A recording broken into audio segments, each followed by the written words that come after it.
근데 우리가 이제 다시 일주일 만에 만나니까 오늘은 이제 뭐를 하기로 했어요? 쓰기로 했단 말이죠. 근데 쓰기로 했는데 일주일 만에 만나니까 내용이 또 많이 이제 또 까먹고 나눴던 것들이 또 흐려졌어요. 그래서 먼저는 쓰기 전에, 오늘은 쓰기를 할 거지만 쓰기 전에 지난 시간에 나눈 내용을 서로 이제 짝꿍하고 다시 또 내용을 한 번 더 정리를 하는데, 오늘 우리가 어떤 글을 쓸 거예요? 이 동물을 동물권 인정을 동물권 주제, 우리 배우는 거 주제 한번 다시 법적으로 인정해야 할까? 이 부분을 우리가 이제 찬성 반대 입장을 골라서 쓸 거예요. 그러나 내가 주장하는 쪽이 찬성이라고 해서 찬성만 알면 안 돼. 왜냐면 이 찬반이 나올 때는 왜 찬반이 있는 거예요? 의견이 다른데 얘가 말하는 의견에도 일리가 있기 때문에, 그것도 일리가 있다 보니까 서로 팽팽한 거예요.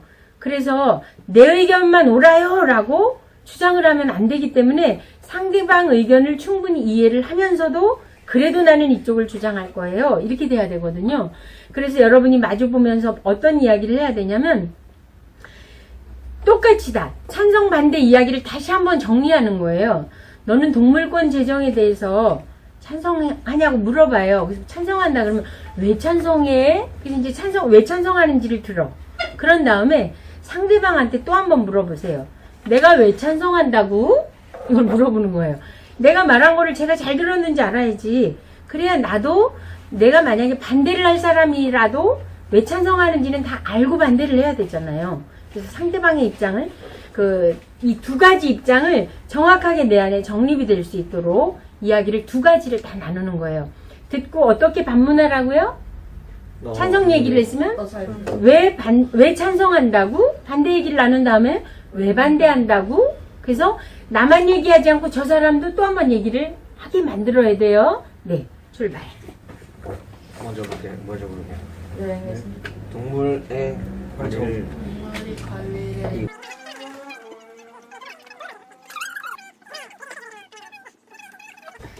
채식이나 육식을 하는 사람들 입장에서는 또 혼동이 있을 수. 우리 너무 딱딱하고 어렵게 안 해도 돼요. 이게 평소에도 존댓말 써요? 네, 아니요. 선배한테 써요. 학교에서도 이렇게 선배한테 존댓말 써요? 학교에서 선배가 없어요. 학교에 선배가 있는데 그렇게 얘기를 할 정도로 그런 선배가 없다는. 우리 이렇게 수업 시간에 너무 막 존댓말 쓰면 막 어렵잖아요. 편하게 이야기하면 돼요. 언니는 저한테 다 말하세요. 그래서 형은 어떻게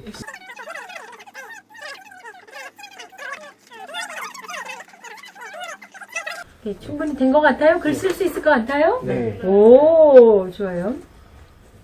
자, 이제 우리가 글을 쓰는데, 이 시간에 쓰는 글은 평소에 내가 편하게 썼던 일기 쓰듯이 쓰는 거하고 좀 다르단 말이죠. 일기는 내 감정 그대로를 다 노출하잖아요. 오늘 어떤 일이 있었는데 화가 났다, 속상했다, 뭐 기분 나빴다, 이렇게 감정 중심으로 막 다 쓰는데, 우리가 쓰는 이번 글은 무슨 글이에요? 주장하는 글이에요. 지금 몇 쪽에 나와 있는 거 쪽수 한번 볼까요?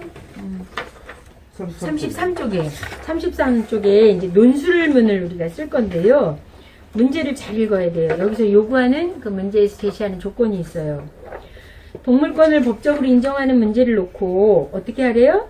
찬성인지 반대인지 하나를 일단 결정하고 한 가지 입장이어야 돼요. 중립을 취하면 안 되고요. 그러니까 우리는 이야기를 서로 나누다 보니까 이쪽 얘기도 많이 공감이 돼서 막 중간 입장으로 쓰고 싶은 마음 없어요? 선생님 그런 생각 들었거든요. 그렇죠. 왜 그러냐면 그쪽 얘기도 옳기 때문에 그래요. 그래서 이게 팽팽한 거예요. 그러다 보니까 쉽게 결론이 날 수 있나요, 없나요? 없어요. 결론이 낼 수 없지만 그래도 나는 이 생각으로 난 이 주장을 하고 싶어요. 자기 주장을 논리적으로 이제 피는데 의의가 있는 거지, 꼭 내 생각을 막 피력해서 내가 꼭 이겨야 돼, 내 주장을 저 상대방에게 꼭 이걸 해서 내가 이겨야 돼, 이런 글을 쓰는 게 아니에요. 찬반 자체가 왜 생긴 거라고요? 찬성도 일리가 있고 반대도 일리가 있어서 이렇게 팽팽한 대립이 있는 거예요.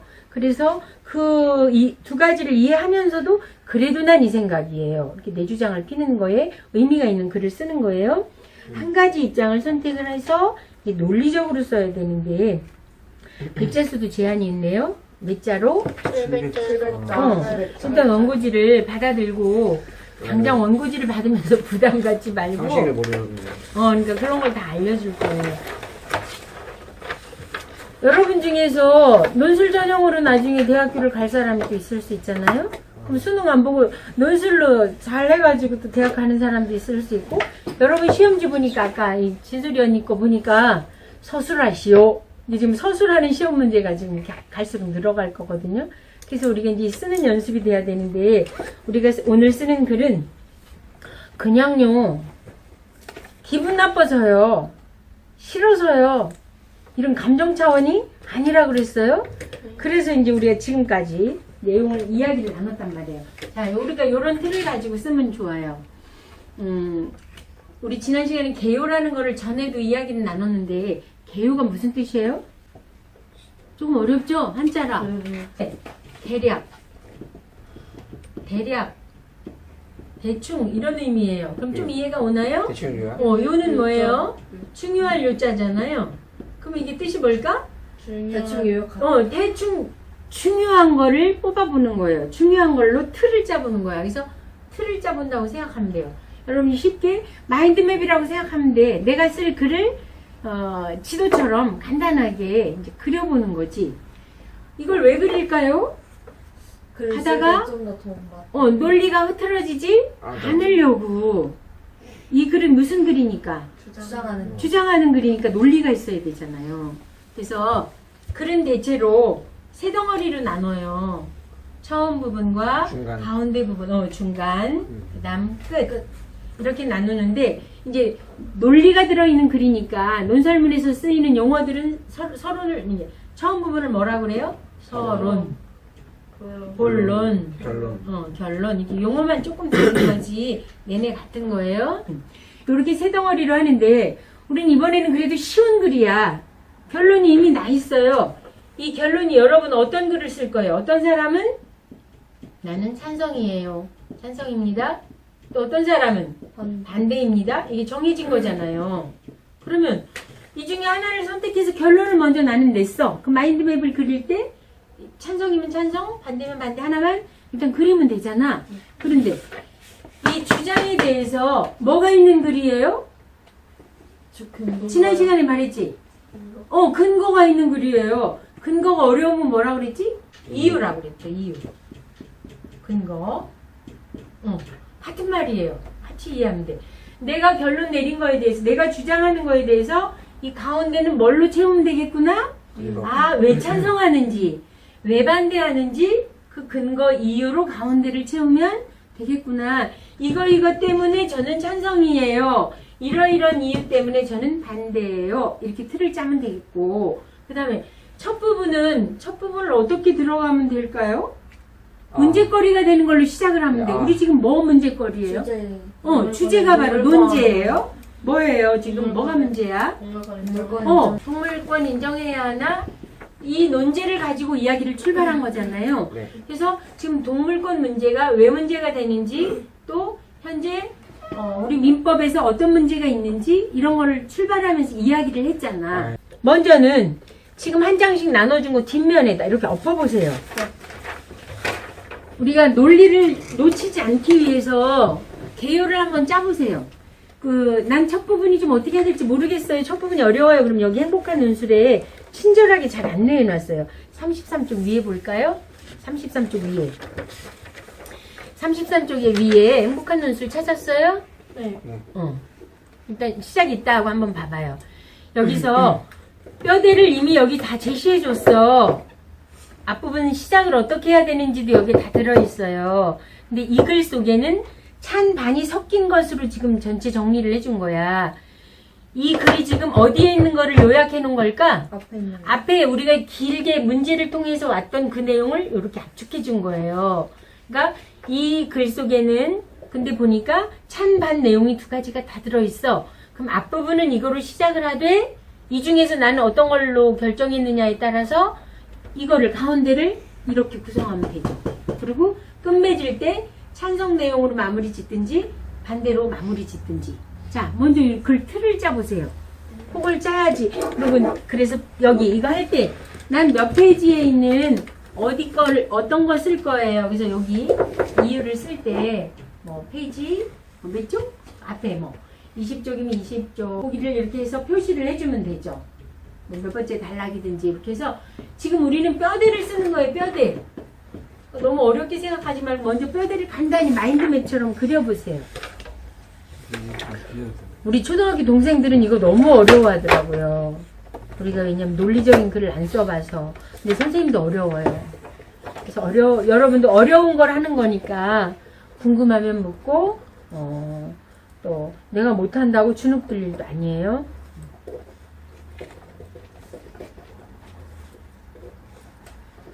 반대를 할 건가요? 네.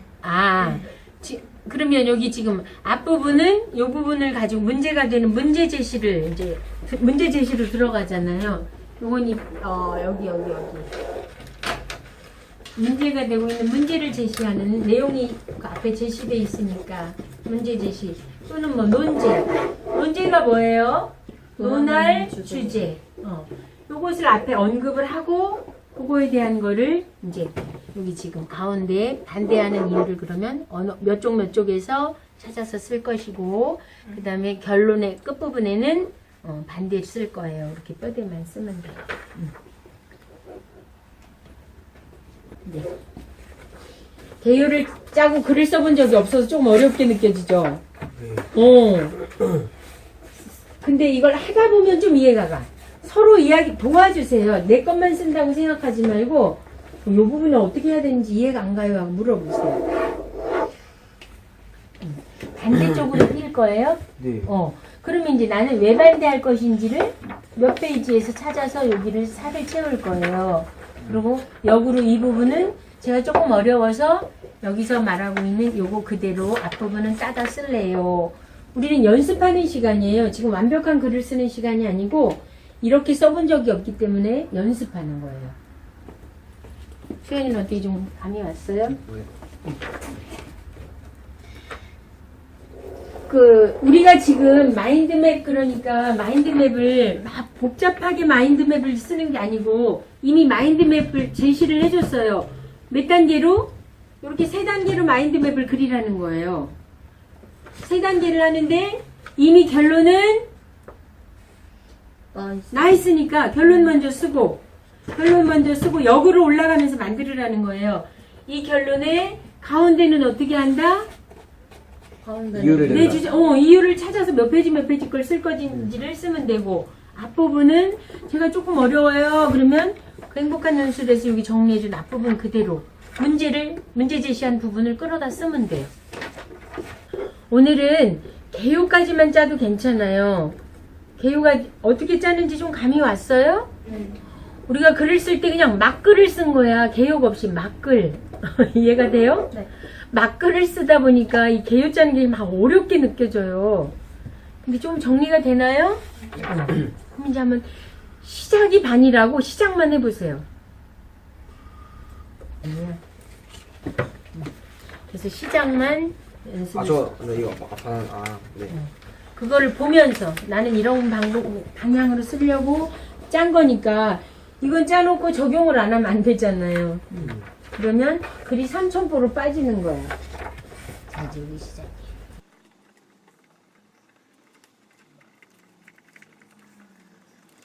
우리 지금 혹시 반대의 글을 쓰고 있는 사람? 저도? 네. 저 반대예요. 반대예요? 자, 이제 여러분이 지금 일단 시작을 했기 때문에 이 예시 답안을 좀 주려고 그래요. 지금 있으면 안 돼. 그래. 좋아.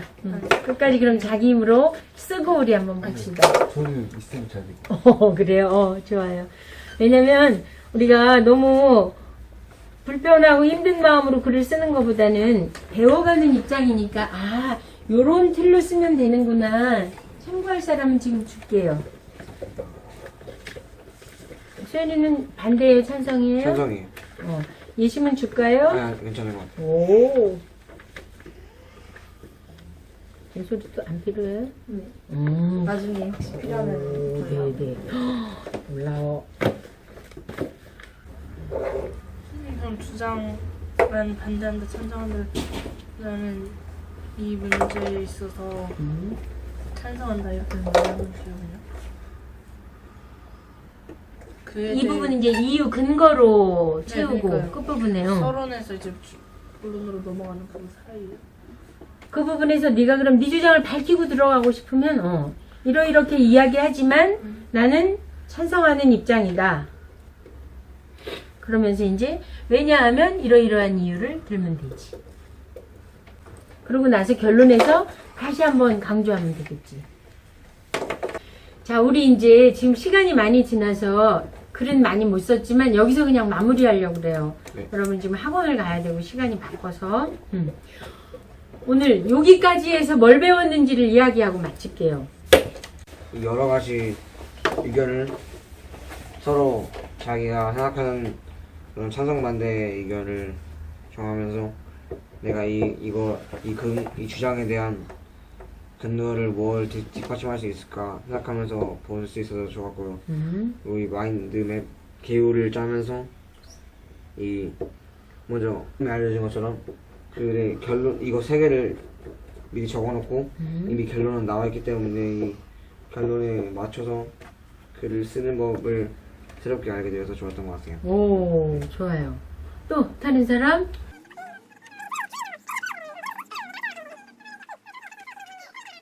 그래서 처음에는 왜 개요를 쓰는지 잘 몰랐었는데 어. 이번 기회를 통해서 이제 개요를 쓰는 법을 알고 그걸 통해서 제 생각을 글로 정리할 수 있겠구나라고 생각했어요. 좋아요. 제안은 원더풀 쓰기. 오.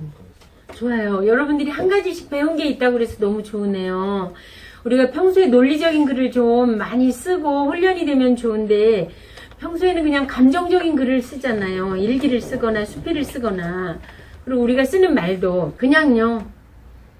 재수없어. 또 무슨 말 잘 써요? 이 동물권 이야기다 보니까 있다 보니까 우리가 또 불쌍한 마음도 많이 들어서 불쌍해서요. 또 이렇게 감정적인 것들을 표현하고 싶단 말이죠. 그런데 그렇게 해서는 이긴다 진다? 못 이겨요. 토론에서도 져요. 그리고 글로도 그런 감정적인 글을 쓰면 안 되거든요. 이 주장 있는 글은. 그러다 보니까 이유를 분명히 대서 내 뜻을 그러니까 내 이야기를 분명히 내 의견을 밝힐 수 있어야 된단 말이죠. 근데 이런 훈련이 잘 안 되다 보니까 평소에 쉽게 써지던 글도 어렵다고 느끼고 잘 안 써져요. 그래서 오늘 개요를 잡아봤고, 개요가 뭐예요? 글을 이 틀을 글 틀이에요. 글 틀을 간단히 짜보는 거야. 근데 글 틀이 있는 거하고 없는 거하고 차이가 느껴져요? 네. 쓰려고 하니까? 네. 이거 너무 중요한 경험했어요. 우리가 오늘 글을 다 못 썼어도 괜찮아요. 아, 글 틀을 짜는 게 이렇게 중요하구나. 그 글 틀이 뭐다? 개요예요. 우리가 집을 지을 때 뭐가 있지? 뼈대. 설계도, 뼈대. 곧 설계도가 있어서 집을 짓는 것처럼 네. 글의 설계도가 바로 뭐다? 개요다. 이 개요의 중요성을 깨달은 것만도 오늘 너무 중요한 걸 배웠어요. 그리고 주장이 분명한 글이기 때문에 이미 결론은 난 거야. 네. 그러니까 그 결론에 맞춰서 역으로 뭐를 채우면 돼? 본문을 채우면 돼. 그리고 서론 부분은 어떻게 작성하면 돼? 이 근거와 주장이 왜 지금 이 글을, 이 얘기를 하고 있는지에 대한 시대적인 얘기라든지 어떤 상황적인 거라든지 이거를 펼쳐갈 내용을 앞부분에 왜 이걸 하는지를 제시하면 되는구나. 네. 이 글 틀에 감을 잡으면 된 거예요. 네. 오케이? 네. 네. 오늘 많이 배운 거잖아요. 좋아요.